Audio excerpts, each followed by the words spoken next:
I'm Zim, and this is the Helpful Photographer Podcast, in collaboration with New York City Photo Safari. To register for a safari, please visit newyorkcityphotosafari.com. When I'm teaching people architectural photography, it's mostly about shooting exteriors of huge landmark buildings. Or if it's an interior, it's still a large space like a cathedral. But this is really different than shooting the types of interiors that most architectural photographers are paid to shoot, which is often interior spaces like offices or a residential space like a house for real estate agents. In my opinion, the most important goal for real estate photography is to give the viewer a sense of what it's like to be in the space. And to do this, you need to make sure the space is properly prepped before you start shooting. I think it's probably as important as the photography itself. The first thing you need to do is to clean up the space. Hide any electrical cords by taping or clamping them out of the way, like behind a table or a chair leg. Be sure not to use any tape that might damage the wall. Have a few books or an open magazine on the table, or maybe a plate of cookies, or light some candles. You might want to introduce a couple of houseplants into your shot as well. And if houseplants already exist, be sure to remove any dead leaves and trim any leaves to make them look nice. I'm literally talking about taking a pair of scissors and cutting the leaves to the right shape. Pay attention to the wall art. Often, I find that people don't have enough art on the walls, or the art is too small for the particular wall. In this case, bring your own large painting and use those temporary 3M hooks. Those 3M hooks will also allow you to move the artwork around to fit the image you're about to create.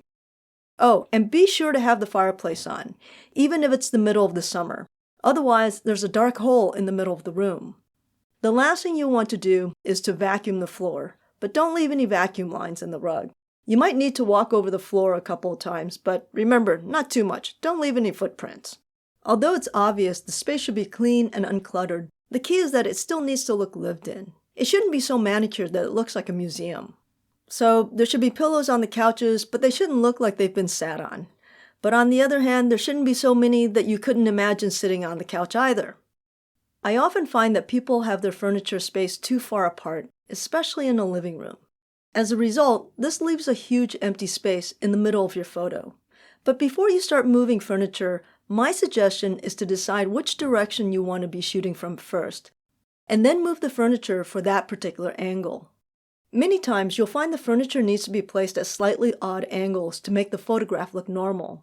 This often drives designers nuts, but designers are there to make the space work for those who are actually living in the space. This is completely irrelevant for us photographers because our job is only to evoke the feeling of living in the space.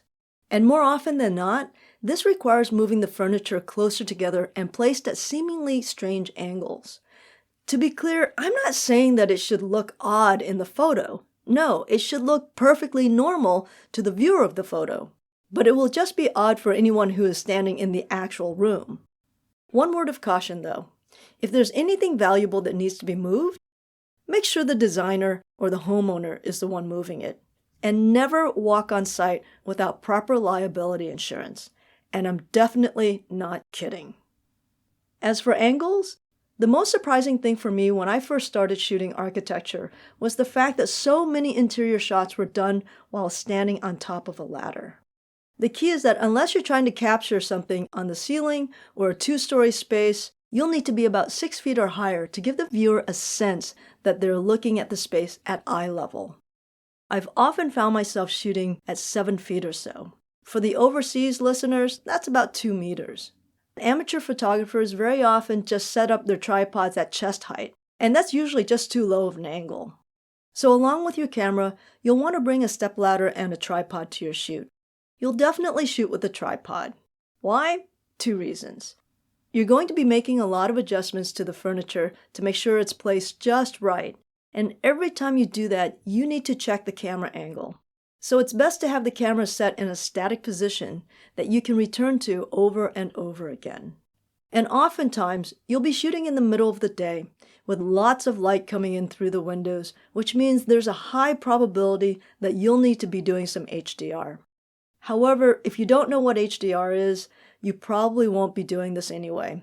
So don't worry about that too much. But you'll still want to be on a tripod. I'll explain HDR in another podcast. Okay, that's it for today. In the next episode, I'll talk about shooting exteriors. Until then, Keep on shooting.